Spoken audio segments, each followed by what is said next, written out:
Upon finishing my formal education, I found myself standing at the edge of a vast and uncertain future. With my degree in hand, I thought I was ready to take on the world, to stride confidently down the path of success that so many had promised me. But instead of walking that path, I found myself doing something very different. I set about forging a pair of invisible shackles that would bind me for years. Now, it wasn't that I was completely clueless. I had the intellect and tools to succeed. The problem was I didn't use them. I made decisions that were, to put it kindly, not the smartest. The shackles I created weren't physical, but they were very real. They were forged from bad habits, missed opportunities, and a stubborn insistence on doing things my way, even when my way led straight into the weeds. It wasn't that I didn't have good advice along the way. Counselors, mentors, and well-meaning friends all pointed me toward the well-trodden path, the one that supposedly led to success. Follow the blueprint, they said. Climb the corporate ladder, get the house with the white picket fence, and retire in comfort.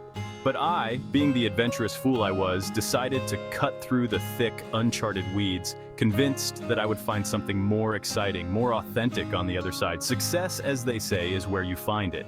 But what they don't tell you is that finding it and recognizing it are two very different things. I spent years searching for success in all the wrong places, always convinced it was just around the corner. But when I finally stumbled upon it, tired, dirty, and bruised from the journey, I almost didn't recognize it for what it was.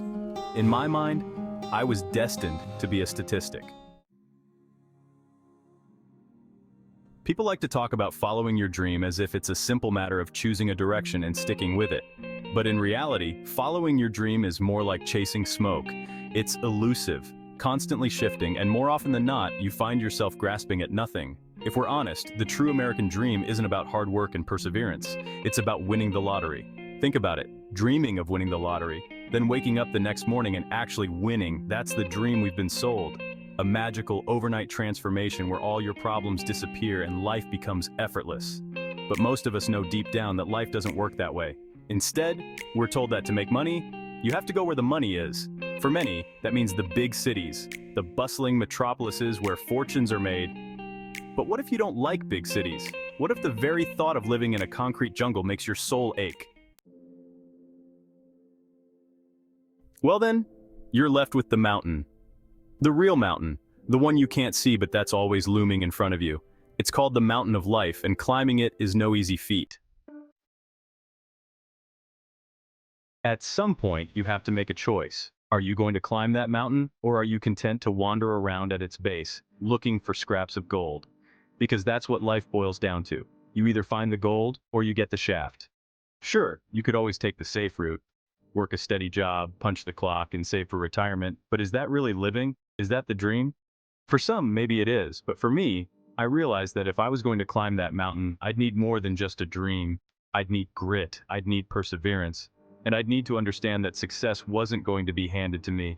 It was something I'd have to build, piece by piece, with my own two hands.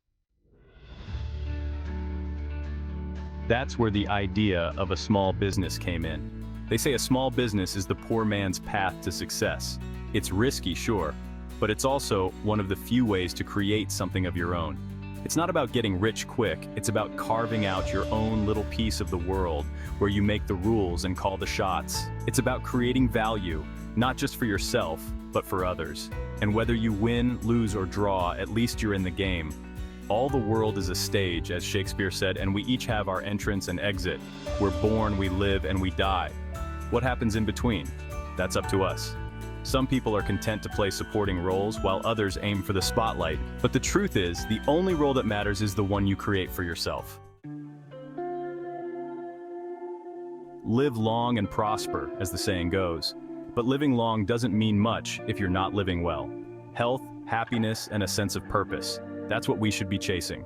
Not the illusory American dream of overnight success, but the real dream of a life well lived. A life where you can look back and say, I climbed my mountain, I found my gold. So, wherever you are on your journey, take a moment to pause and look around. The mountain is there, even if you can't see it yet. And when you do see it, don't be afraid to start climbing. After all, the view from the top is worth the struggle. Health, happiness, and have a good day.